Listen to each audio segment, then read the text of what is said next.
A. Altruistic well-wishers and good-hearted fellows. I presume yourself and your dear and near are in fine fettle. It is activist from future, Professor S. Suresh back with a share expressing for my 84th video on the publication on YouTube today, 26 September 2020. Topic for discussion today is attitude and attitude. The objective of the presentation of this topic is to distinguish attitude from attitude and put a stop once and for all to usage of these terms interchangeably. In psychology, attitude is a psychological construct, a mental and an emotional entity that inheres in or characterizes a person. They are complex and are an acquired state through experiences. It is an individual's predisposed state of mind regarding value, and it is precipitated through a responsive expression towards oneself, a person, place, thing, or even the attitude object, which in turn influences the individual's thought and action. Prominent psychologist Gordon Allport described this latent psychological construct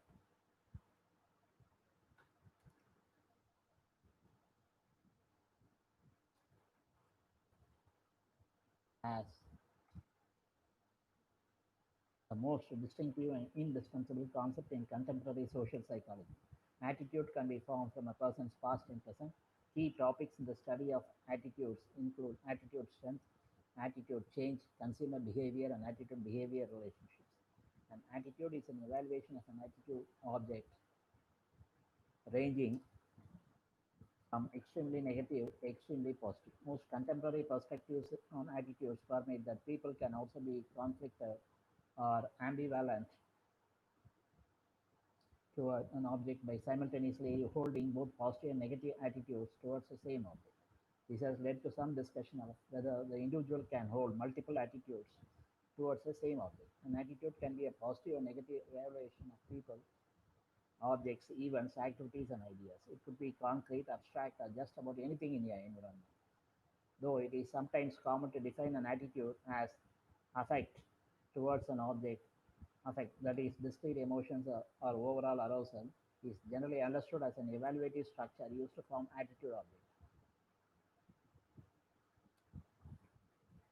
Attitude may influence the attention to attitude objects.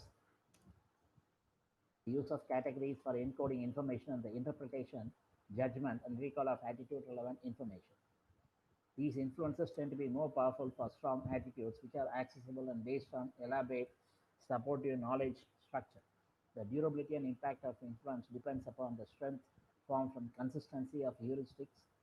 Attitudes can guide encoding information, attention, and behaviors even if the individual is pursuing unrelated goals. Jung's definition of attitude is a readiness of the psyche to act or react in a certain way. Attitudes may very often come in pairs, one conscious and the other unconscious. Within this broad definition, Jung defines several attitudes. The main attitude dualities that Jung offers is a psychologist. Okay, conscious and the unconscious. The presence of the two attitudes is extremely frequent, one conscious and the other unconscious. This means that consciousness as a constellation of contents different from that of the unconscious, a duality particularly evident in neurosis. Extraversion and introversion. This pair is so elementary to Jung's theory of types that he labeled them the attitude types. I'm sorry.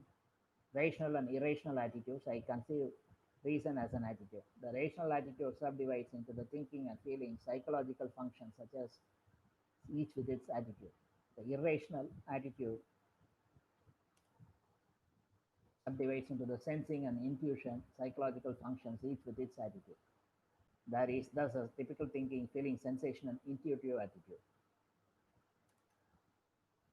And individual and social attitudes. Many of the later are isms. In addition, Jung discusses the abstract attitude. Abstraction is contrasted with the concretism, a peculiarity of thinking and feeling, which is the antithesis of abstraction. The attitude of a person is determined by psychological factors like ideas, values, beliefs, and perception, etc.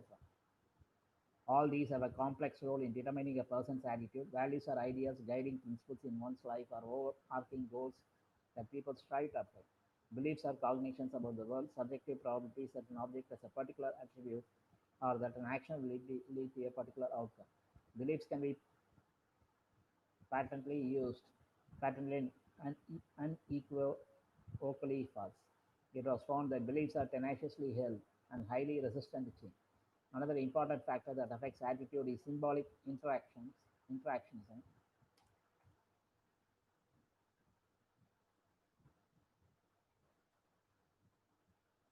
These are rife with the powerful symbols and charged with affect, which can lead to a selective perception. Persuasion theories say that in politics, successful persuaders convince its message recipients into a selective perception or attitude polarization for for turning against the opposite candidate through a repetitive process that they are in a non-committal state and it is unacceptable and does not have any moral basis for it. And for this, they are only required to change the persuading message into the realm of plausibility. Family plays a significant role in the primary stage of attitudes held by individuals. Initially, a person develops certain attitudes from his parents, brothers, sisters, and elders in the family. There is a high degree of relationship between parent and children in attitudes found in them.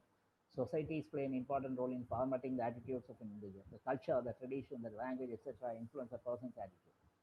Society, tradition, and the culture teach individuals what is and what is not acceptable. A person's attitude also depends on issues such as his salary, status, work environment, work as such, etc. The classic tripartite view offered by Rosenberg and Hovland is that an attitude contains cognitive, affective, and behavioral components. Empirical research, however, fails to support clear distinctions between thoughts, emotions, and behavioral intentions associated with particular attitude. A criticism of the tripartite view of attitudes is that it requires cognitive, affective, and behavioral associations of an attitude to be consistent, but this may be implausible. Thus, some views of attitude structure see the cognitive and behavioral components as derivative or affect and behavior as derivative of underlying beliefs. Despite debate about the particular structure of attitude, there is a considerable evidence that attitudes reflect more than evaluations of a particular object that vary from positive to negative. Among numerous attitudes, one example is people's money attitudes, which may help people understand their affective law of money motive, stewardship behavior, and money cognition. These ABC components of altitudes formulate, define, and contribute to an overall construct of monetary intelligence, which in turn may be related to many theoretical or work-related constructs.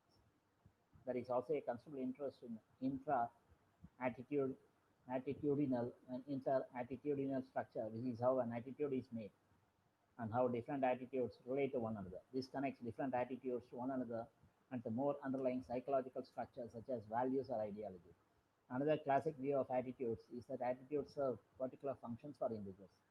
That is, researchers have tried to understand why individuals hold particular attitudes or why they hold attitudes in general by considering how attitudes affect the individuals who hold them.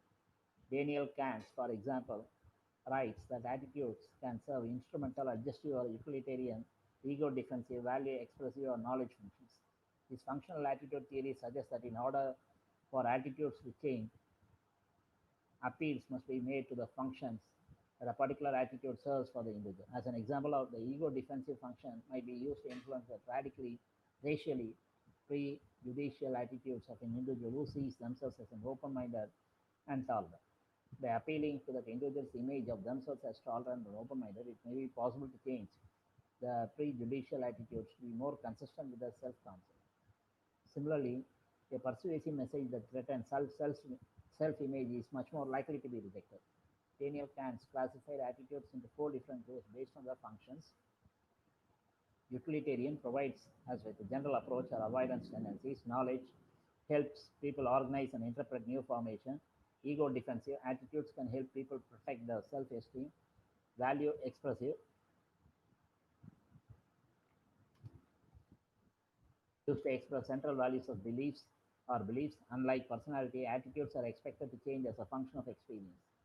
In addition, exposure to the attitude objects may have an effect on how a person forms his or her attitude. This concept is seen as a near exposure effect. Attitudes can be changed through persuasion, and an important domain of research on attitude change focuses on responses to communication. Experimental research into the factors that can affect the persuasiveness of a message include target characteristics. These are characteristics that refers to the person who receives and processes the message. One such trait is intelligence. It seems that more intelligent people are less easily persuaded by one-sided messages. Another variable that has been studied in this category is self-esteem. Although it is sometimes thought that those higher in self-esteem are less easily persuaded, there is some evidence that the relationship between self-esteem and persuasibility is actually curvilinear, with people of moderate self-esteem being more easily persuaded than both those of high and low self-esteem levels. The mind frame and mood of the target also plays a role in this process. Source characteristics. The major source characteristics are expertise, trustworthiness, and interpersonal attraction or attractiveness. The credibility of a perceived message has been found to be a very key variable here. If one reads a report about health and believes it came from a professional medical journal, one may be more easily persuaded than if one believes it is from a popular newspaper. Some psychologists have debated whether this is a long-lasting effect, and Howland and Weiss in 1951 found the effect of telling people that a message came from a credible source disappeared after several weeks, the so-called sleeper effect. Whether there is a sleeper effect is controversial. Perceived wisdom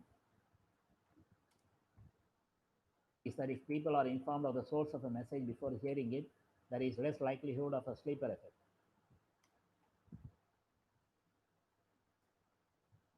than if they are told a message and then told its source. Message characteristics. The nature of a message plays a role in persuasion. Sometimes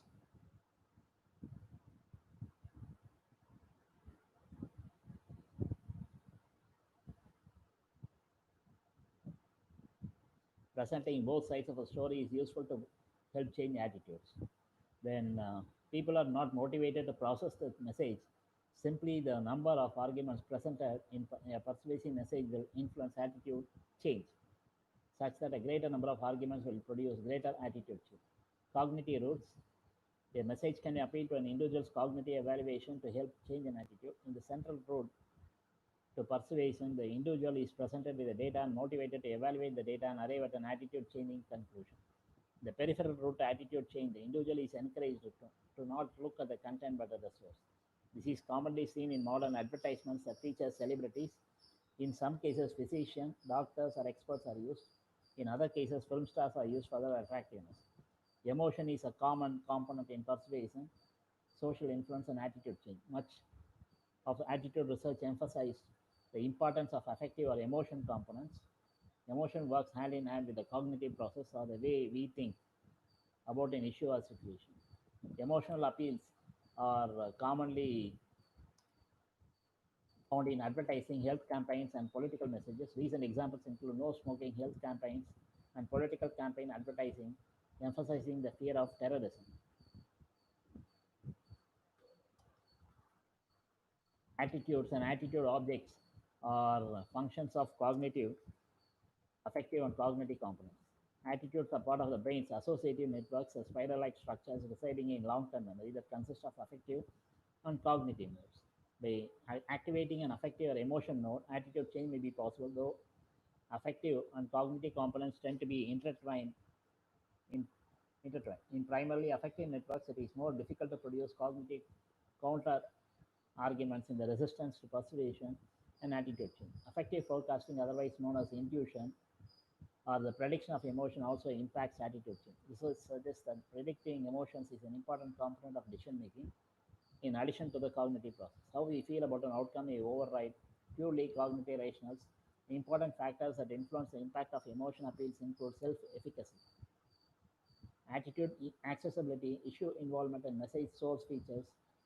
Attitude accessibility refers to the activation of an attitude from memory. In other words, how readily available is an attitude about an object, issue, or situation. Issue involvement is a relevance and salience of an issue or situation to an individual. Issue involvement has been correlated with both attitude access and attitude strength. Past studies conclude accessible attitudes are more resistant to change. The theory of recent action was in turn grounded in various theories of attitude, such as learning theories, expectancy value theories, consistency theories, and attribution theories.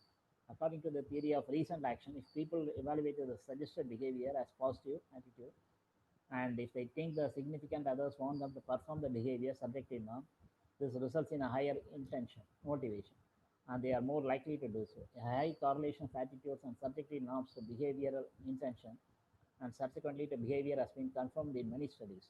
The theory of planned behavior contains the same component as the theory of recent action but adds a component of perceived behavior control to account for barriers outside one's own control. Russell Fazio proposed an alternative theory called motivation and opportunity as determinants, shortly MODE. Fazio believes that because there is a deliberative process happening, individuals must be motivated to reflect on their attitudes and subsequent behaviors. Simply put, when an attitude is automatically activated, the individual must be motivated to avoid making an invalid judgment as well as have the opportunity to reflect on their attitude and behavior. Attitudes can be difficult to measure because measurement is arbitrary because attitudes are ultimately a hypothetical construct that cannot be observed directly. Three components of attitude are cognitive component, affective component, behavioral component. The cognitive component of attitude refers to the beliefs, thoughts, and attributes that we would associate with an object. It is an opinion or beliefs segment of an attitude. It refers to the part of attitude which is related to the general knowledge of a person. Typically, these come to light in generalities or stereotypes such as all babies are cute, smoking is harmful to health, etc. Affective component is an emotional or feeling segment of an attitude.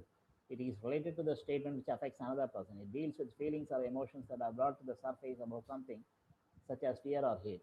Using the above example, someone might have the attitude that they love all babies because they are cute, or that they hate smoking because it is harmful to health. Behavior component of an attitude consists of a person's tendencies to behave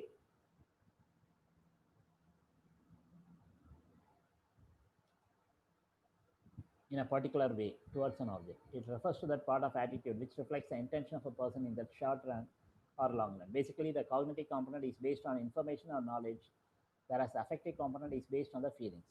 The behavioral component reflects how attitude affects the way we act or behave. It is helpful in understanding the complexity and the potential relationship between attitudes and behavior. But for clarity's sake, keep in mind that the term attitude essentially refers to the affected part of the three components. In an organization, attitudes are important for the goal or objective to succeed. Each one of these components is very different from other, and they can build upon one another to form our attitudes and therefore affect how we relate to the world. 10 steps of turning attitude into action are: understand the power of attitude, choose to take charge of your life, identify through self-awareness the attitudes that hold you back or propel you forward, reframe your bad attitude, find your purpose and passion, be proactive, discover how to motivate yourself, build supportive relationships, see change as an opportunity, leave a lasting legacy. An aptitude is a component of a competence to do a certain kind of work at a certain level. Outstanding aptitude can be considered talent. An aptitude may be physical or mental. Aptitude is inborn for a potential to do certain kinds of work, whether developed or undeveloped. The ability is developed knowledge, understanding, learned or acquired ability, skills or attitude. The innate nature of aptitude is in contrast to skills and achievement which represent knowledge or ability that is gained through learning. According to Gladwell and Colvin in 2008, often it is difficult to set apart an outstanding performance due merely to talent or stemming from hard training. Talented people, as a rule, show high results immediately in a few kinds of activity, but often only in a single direction or genre. Aptitude and intelligence quotient (IQ) are differing but related views of human mental ability. Unlike the original idea of IQ, aptitude often refers to one of the many different characteristics that can be independent of each other, such as aptitude for military flight, air traffic control, or computer programming. This approach measures a variety of separate skills similar to the theory of multiple intelligence and Cattle Horn Carroll theory and many other modern theories of intelligence. In general, aptitude tests are more likely to be designed and used for career and employment decisions. Intelligence tests are more likely to be used for educational and research purposes. However, there is a great deal of overlap between them, and they often measure the same kinds of abilities. Single constructs such as mental ability is measured with multiple tests Often, a person's group of test scores will be highly correlated with each other, which makes a single measure useful in many cases. For example, the US Department of Labor's general learning ability is determined by combining verbal, numerical, and spatial aptitude scores. However, many individuals have skills that are a lot higher or lower than their overall mental ability level. Aptitude subtests are used intra individually to determine which tasks that individual is more skilled at performing. This information can be useful for determining which job roles are the best fits for employees or applicants. Often, before more rigorous aptitude tests are used, individuals are screened for a basic level of aptitude previously completed process such as scholastic aptitude test, graduate record examination scores, graduate aptitude test in engineering scores, common aptitude test, degrees, other certifications. Tests that access learned skills or knowledge are frequently called achievement tests.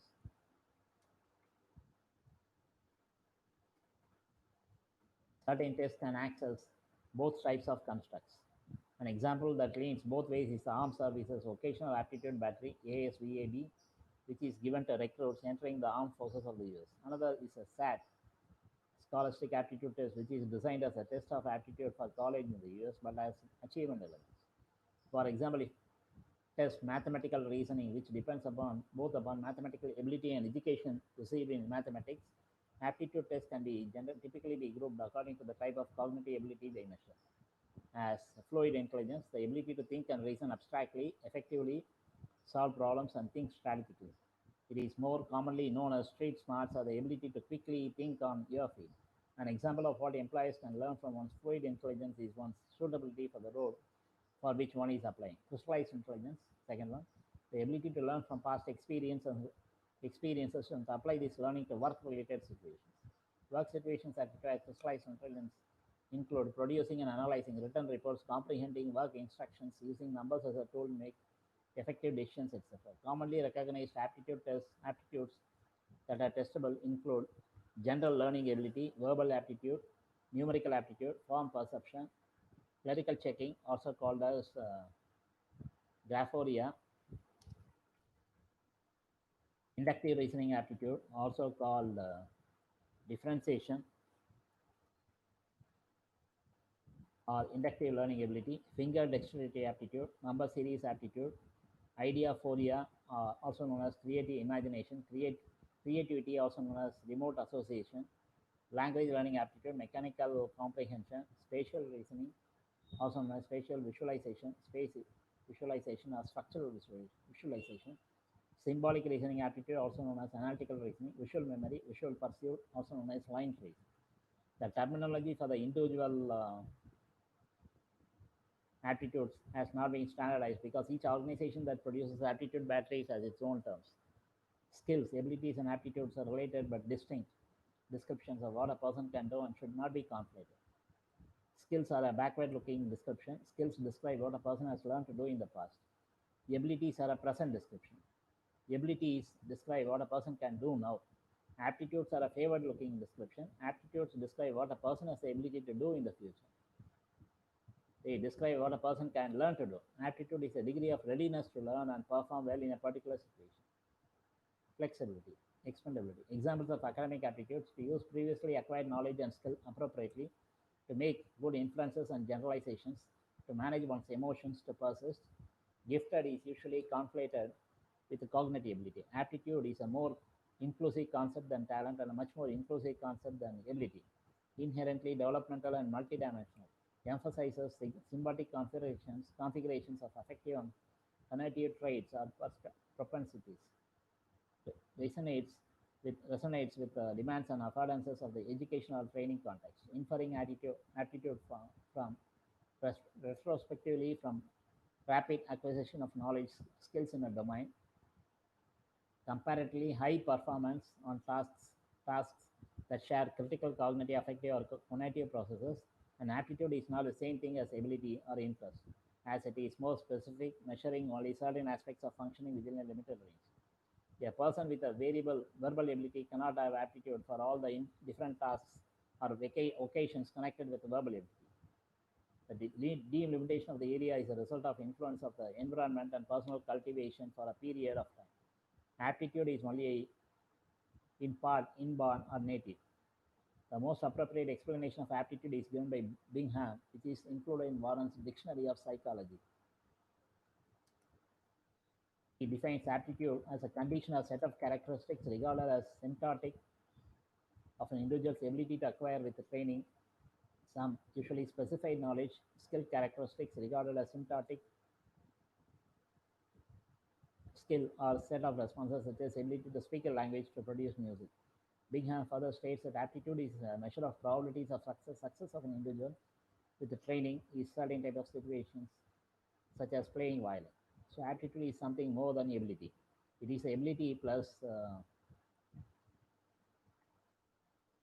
suitability of performance. A person may be a good scholar because he possesses high verbal ability, but not necessarily a good teacher. Teaching aptitude depends upon not only high academic scholastic ability, high interest in teaching, but also some personality traits which are wanted in a teacher. Every person with a high measure of scientific ability cannot prove to be a good doctor unless he possesses some further traits like perseverance, sociability, love of humanity, dexterity of fingers to perform an operation, etc. Aptitude in reality predicts what a person is fit to be. Achievement looks to the past, indicating what has been done. Ability concerns the present, indicating the past. Aptitude looks to the future, predicting what he may become. Aptitude is a result of both heredity and environment. The primary mental ability, which is a major factor herein, is heredity, inborn. The readiness to acquire knowledge or skill and the satisfaction of the activity is cultivated on the effect on environment. Some of the chief characteristics of an aptitude are the following. It is of a specific nature, as it is not common to all the situations where a particular ability is used. As it cannot be further analyzed into simpler abilities, it is unitary. It remains more or less constant, it implies facility of learning or readiness to acquire a particular job. An aptitude is an inborn.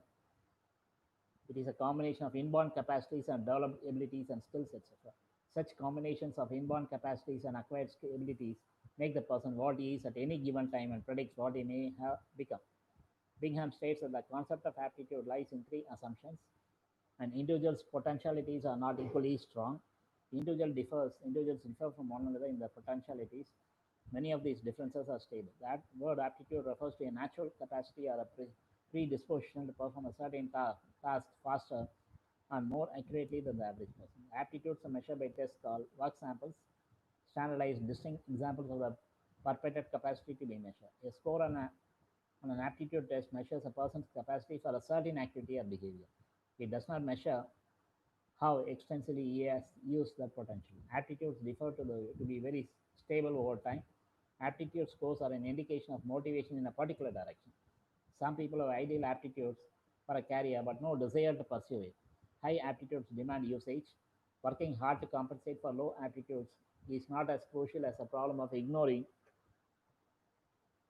high aptitudes. There are two common fallacies in interpreting aptitude test results. One is to treat each test score as a separate entity unrelated to any other factors. The second fallacy is thinking that each occupation is a monolithic stereotype situation, such as thinking that every doctor scores the same or that all attorneys are precisely the same profile of abilities. A frame of reference concept takes the entire approach to a career in education. The person who possesses the aptitude called structural visualization finds it easier to think in spatial concepts and to visualize in three dimensions. He can readily visualize a tangible object in terms of its form or position in space. This aptitude is sometimes called visuospatial ability. Conversely, the person who possesses abstract visualization appears to excel by working with ideas and concepts that are intangible or abstract. He performs best in situations that involve no spatial thinking. These aptitudes are inversely proportional. You cannot score high in both. A person may be average in both, but not high in both. Structural visualization seems to be a straightforward concept. People who possess this aptitude are more likely to succeed in careers such as engineering, physical sciences, life sciences, architecture, applied mathematics, and technologies. Many people involved in making, repairing, and manipulating physical objects also use structural visualization. Many people who work with their hands to build and to fix things score above average or high in these visuospatial aptitude. Mechanics, carpenters, technicians, tool and die makers, and dentists appear to possess this ability. Abstract visualization and structural visualization are mutually exclusive phenotypes. Webster defines ideophoria as a capacity for creative thought or imagination. Foresight or visual imagination is an ability to see a distant goal with sufficient clarity to spend unproductive years in preparation. An intellectual vision of a remote goal,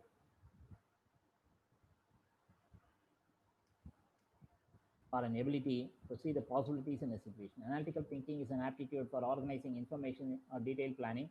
It is an aptitude for doing things logically and systematically. Diagnostic testing is an aptitude for perceiving a common relationship among ostensibly discrete ideas.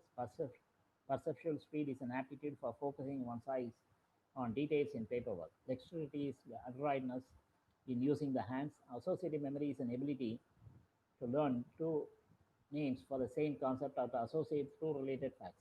The person who has a gift for remembering long numbers will find number memory aptitude useful, helpful in such areas as inventory control, stock market trading, library work, and retail store sales. The aptitudes called musical talents relates fundamentally to processing and comprehending various aspects of sound. They involve the ability to hear and to sense tone. This capacity is physiological, that is, it is not cognitive or knowing in nature, but approaches a pure sense such as taste or touch. The discrimination talents of pitch, loudness, timbre, and time are the purest and approach physical characteristics more than rhythm memory and tonal memory. Design memory is a capacity to recall visual patterns and is useful when working from memory. A poem, An Aptitude by Charles Swindoll.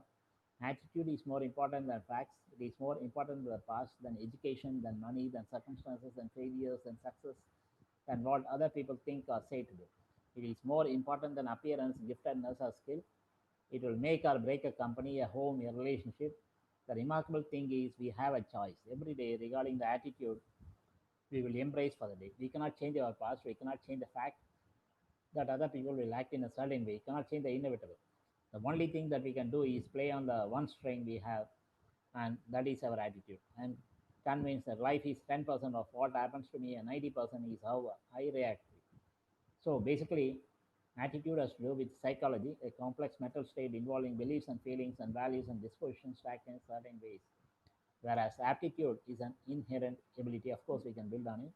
One needs to have the right attitude as well as right aptitude to reach high altitude in life. That is success. Three D's are essential for everybody. They are discipline, determination, and distinction.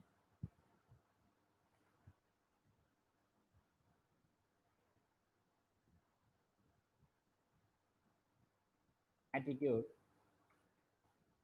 and aptitude are two complex aspects and practically impossible to refine or change. With a sheer determination, one can overcome all barriers. It is all in the mind. So, have a strong mind, also known as willpower. Debates, discussion on open-ended topics like this can go on forever. Anyhow, let me pull the plug here. Anyhow, we'll meet again real soon with another interesting topic. Some of the statements, views expressed are solely mine based on limited knowledge gained over 6 decades of versatile experience. Always watch these videos with the closed captions, subtitles for absolute 100% comprehension as per my sincere recommendation.